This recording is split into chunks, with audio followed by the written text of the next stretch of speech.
Daily सबसे पहले अपने फेवरेट सीरियल अनुपमा को देखने के लिए हमारे चैनल को सब्सक्राइब करें। एपिसोड की स्टार्टिंग में हम देखते हैं मनोहर जी अपने पौधे से बात करते हैं। तभी वहाँ पर अनुपमा आती है। अनुपमा मनोहर जी का आशीर्वाद देती है। वो बोलती है, आप मेरे गुरु जी हैं। मनोहर जी बोलते हैं, नहीं, मैं तुम्हारा गुरु नहीं हूँ, मैंने तुम्हें नृत्य नहीं सिखाया। अनुपमा बोलती है, लेकिन आपने जीना तो सिखाया है ना। आप ही की वजह से मैं नृत्य के फिर से पास आई हूँ। मैंने आपको अपने मन से गुरु माना है और गुरु का स्थान तो गोविंद से भी ऊपर होता है। मनोहर जी बोलते हैं, लेकिन आज ये सब कुछ क्यों। अनुपमा बोलती है, आज गुरु पूर्णिमा है। मनोहर जी बोलते हैं, तुमने कभी टूटी हुई मूर्ति देखी है। अनुपमा बोलती है, आप क्या कहना चाह रहे हैं।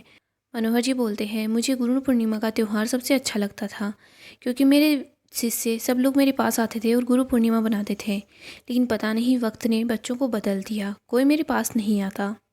गुरु का ओहदा नीचे आ गया, लेकिन पैसों का ओहदा ऊपर चला गया। हमारे पास पैसे नहीं थे और इसी वजह से ये गुरु की मूर्ति धीरे धीरे टूटती गई। बेटा, बरसों बाद फिर से तुमने इसमें प्राण प्रतिष्ठा की है, इसलिए मेरी आंखें भर आई। अनुपमा बोलती है, गुरुजी, सब लोगों ने आपका साथ छोड़ दिया होगा, लेकिन मैं हमेशा आपके साथ हूँ। मैं वादा कर सकती हूँ कि मैं हमेशा आपको याद रखूँगी, आपको कभी नहीं भूलूंगी। मनोहर जी अनुपमा को बोलते हैं, बेटा, तुमने मुझे गुरु माना है ना, तो मैं तुम्हें गुरु मंत्र देता हूँ। मनोहर जी बोलते हैं, तुम नृत्य के लिए पैदा हुई हो और नृत्य को कभी मत छोड़ना, विजयी भव। आगे हम माही को देखते हैं। हम देखते हैं वहाँ गौतम भी आ जाता है। गौतम माही को बोलता है, देखो टेक्नोलॉजी कितनी बढ़ गई है, लैपटॉप ऑन किए बिना ही काम हो रहा है। वैसे प्रेम सुबह से राही के साथ कहीं चला गया है, तुम्हारी बातचीत नहीं हुई। तुमने कॉल तो किया ही होगा, लेकिन बेचारा कैसे कॉल उठाएगा।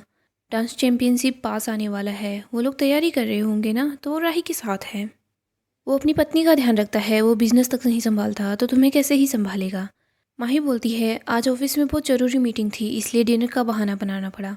मैंने सोचा था कि डिनर पर ऑफिस की बातें हो जाएगी, लेकिन नहीं, प्रेम तो यहाँ है ही नहीं। गौतम बोलता है, डिनर सच में बहाना ही लग रहा है। बिजनेस के बहाने डिनर कर रही हो या डिनर के बहाने बिजनेस। माही बोलती है, तुम अपने काम से काम रखो। गौतम बोलता है, तुम प्रेम और राही के बीच क्यों आना चाहती हो, ये मुझे अच्छे से पता है। माही बोलती है, गौतम, तुम अपना ध्यान रखो, क्योंकि मुझे पता है तुमने बिजनेस में कितनी गड़बड़ की है। मैं सब लोगों को सच ही बताऊंगी। गौतम बोलता है, फिर तो मुझे भी सच बताना होगा। मुझे भी ये बताना होगा कि तुम प्रेम और राही इन दोनों के बीच क्यों आना चाहती हो। माही बोलती है, अगर तुम्हें काम की बात करनी है तो करो, वरना यहाँ से चले जाओ।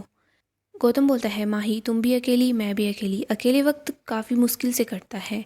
क्यों ना हम दोनों एक दूसरे का सहारा बन जाए। माही गौतम को लात मारती है और बोलती है कि कैसा लगा सहारा। माही गौतम को वार्न करती है और बोलती है, अगली बार अगर मेरे पास आने की कोशिश की तो वो हाल करूंगी कि लकड़ी के सहारे चलना होगा। गौतम सोचता है, माही, तुम खुद मेरे पास आओगी। आगे हम देखते हैं मनोहर जी अनुपमा को बोलते हैं कि तुम अपने गुरु का नाम आगे लेकर जाओ। मुझे पता है तुम अगर नृत्य को पूरे संसार में फैलाओगी तो सब लोग तुमसे तुम्हारे गुरु का नाम पूछेंगे। अब मेरा मान सम्मान तुम्हारे हाथ में है। तुम्हारे गुरु का आदेश है कि तुम नृत्य को आगे बढ़ाओ। अनुपमा बोलती है, गुरु की आज्ञा सर आँखों पर। अनुपमा बोलती है, पहले तो भारती के लिए मैं नृत्य कर रही थी, इसके बाद चौल की औरतें, और अब तो मेरे गुरु ने मुझे आशीर्वाद दे दिया है और आदेश भी दे दिया है। अनुपमा गुरुजी को बोलती है, मैं आपसे वादा करती हूँ, चाहे कुछ भी क्यों ना हो जाए, अपनी पूरी जान लगा दूंगी, ट्रांस रानीज को पीछे नहीं हटने दूंगी, उन्हें जीता कर ही लाऊंगी। आगे हम तोसू को देखते हैं। तोसू घर में आ जाता है। वो देखता है बापूजी बा यहाँ नहीं है। तोसू सोचता है ये वक्त सही है। तोसू कुछ लोगों के साथ होता है और उनको बोलता है कि जल्दी से झूला ले चलो। तभी वहाँ पर बा और बापूजी आ जाते हैं। बा बोल रही होती है कि अंश को कुछ काम बताना है। बापूजी बोलते हैं, तोसू को भी कुछ काम बता दिया कर, वो तो कुछ काम करता ही नहीं है। बा देखती है तोसू झूले को उठा रहा होता है। बा बोलती है, मेरा झूला, खबरदार मेरे झूले को हाथ लगाया तो। बापूजी बोलते हैं, तोसू, ये तुम्हारे साथ और कौन लोग हैं। तो सोच रहा होता है, लास्ट मोमेंट पर हमेशा मैं क्यों पकड़ा जाता हूँ। तोशु बोलता है, मैं तो बा को सरप्राइज करना चाहता था, मैं इस चूल्हे को पॉलिश करवा देता, बिल्कुल नया जैसा हो जाता तो बा खुश हो जाती। बा बोलती है, तो झूठ मत बोल, तू मेरे लिए कुछ नहीं सोचता। हम देखते हैं वो लोग वहाँ से चले जाते हैं। इधर बा बोलती है कि मेरी सास ने मुझे दो चीज़ें दी है, एक तो ये झूला और दूसरा तेरे बापूजी। झूले से मेरी बहुत यादें जुड़ी हुई है, ये झूला मुझे बहुत पसंद है, खबरदार मेरे झूले को हाथ भी लगाया तो। इधर बाबूजी बोलते हैं, तोशु, मैंने तो उस टाइम कुछ नहीं बोला, लेकिन मुझे पता है तुम कुछ ना कुछ गड़बड़ जरूर करने वाले थे। तुम इस चूल्हे की पॉलिश तो नहीं करवाने वाले थे, तुम बताओ क्या कर रहे थे। बापूजी बोलते हैं, मुझे पता है तो कुछ ना कुछ गड़बड़ करने वाला था, तो पैसों के लिए कुछ भी कर सकता है, तो पैसों के लिए हमें भी बेच सकता है। तोशु बोलता है, लेकिन आपको खरीदेगा कौन। बाबूजी सोच रहे होते हैं, लगता नहीं ये अनुपमा की औलाद है, ये बिल्कुल वनराज पे गया है। आगे हम देखते हैं बाबूजी अपना फ़ोन चार्जिंग पे लगाते हैं, तभी बाबूजी के पास अनुपमा का कॉल आता है। अनुपमा बाबूजी को बोलती है, बाबूजी आज लैंडलाइन पर कॉल क्यों नहीं आया। बाबूजी बताते हैं कि उसका बिल जमा नहीं करवाया। अनुपमा बोलती है, बाबूजी आज बहुत ही स्पेशल दिन है, गुरु पूर्णिमा है। अनुपमा बोलती है, बच्चों की गुरु उसके माता पिता होते हैं, लेकिन मैं सिर्फ 18 साल की थी जब आपके घर में शादी करके आ गई थी। मेरे लिए आप ही मेरे गुरु हैं। अनुपमा बाबूजी को बोलती है, आपको गुरु पूर्णिमा का प्रणाम।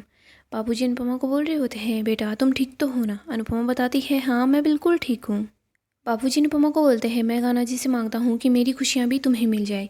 अनुपमा बोलती है, बाबूजी मैं भी आपके लिए खुशियाँ मांगती हूँ। हम देखते हैं पाकी देखती है बाबूजी किसी से बात कर रहे हैं। बाबूजी अपना फ़ोन रख के वहाँ से चले जाते हैं। पाकी उस फ़ोन को चेक करती है तो पाकी उस नंबर पर फिर से कॉल बैक करती है।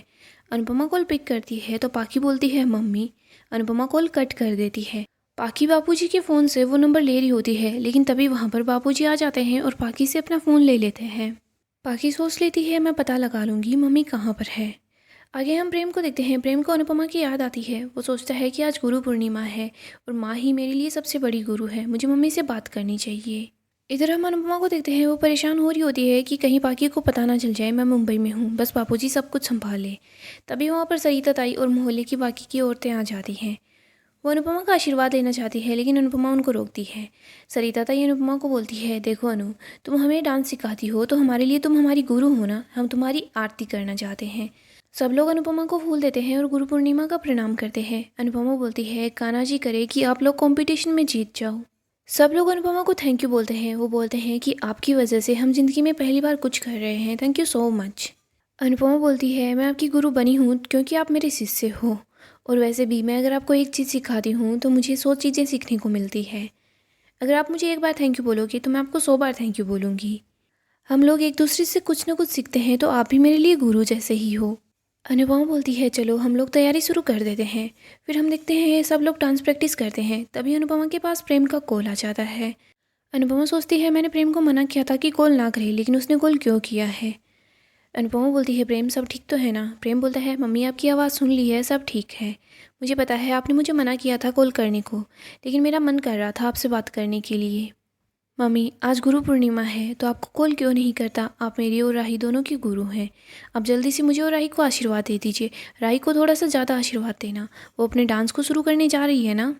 अनुपमा बोलती है, प्रेम पता है क्या, मैं डांस से बहुत दूर रहना चाहती थी, लेकिन कान्हा जी मुझे फिर से उसी रास्ते पर ले गए हैं।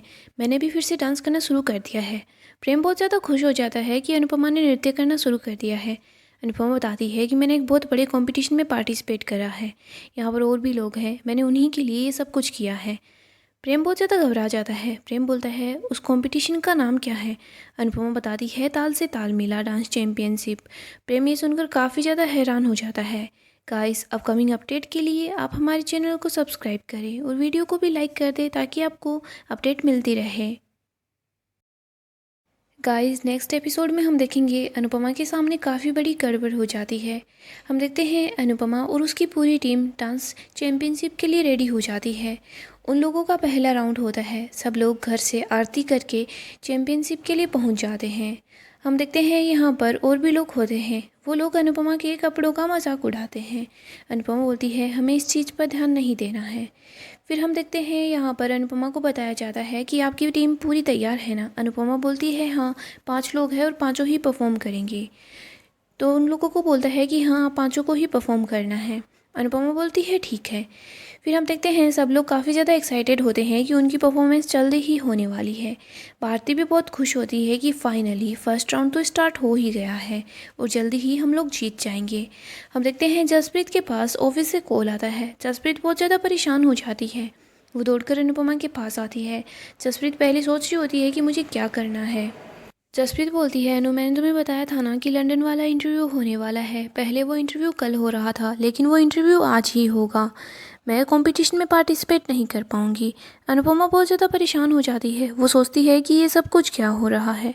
जसप्रीत बोलती है, अनु अगर मैंने इंटरव्यू नहीं दिया ना तो मैं लंदन कभी नहीं जा पाऊंगी और मेरा सपना सपना ही रह जाएगा, मेरा सपना कभी नहीं पूरा होगा। अनुपमा सोच रही होती है कि मैं जसप्रीत को कैसे रोकूं कि वो ना जाए। अनुपमा सोचती है लेकिन जसप्रीत ने अगर इंटरव्यू नहीं दिया तो ये सही बोल रही है, ये कभी लंदन नहीं जा पाएगी। अनुपमा जसप्रीत को बोलती है लेकिन हम लोगों की टीम में से एक मेंबर कम हो जाएगा। जसप्रीत बोलती है अनु, मेरी जगह तू भी तो परफॉर्म कर सकती है। टीम में हमने 5 लोगों का बोला है तो तू भी तो वहाँ पर जाकर परफॉर्म कर सकती है। सब लोग अनुपमा को बोलते हैं हाँ जसप्रीत सही बोल रही है, इसका इंटरव्यू बहुत ज़्यादा इंपॉर्टेंट है अनु, तो हम लोगों के साथ चल, हमारे साथ परफॉर्म करना।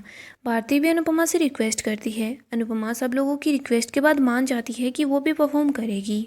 दूसरी तरफ हम राही को देखते हैं। राही भी बहुत ज़्यादा एक्साइटेड होती है कि उनका फर्स्ट राउंड हो रहा है। हम देखते हैं राही की टीम भी अच्छे से तैयार हो जाती है।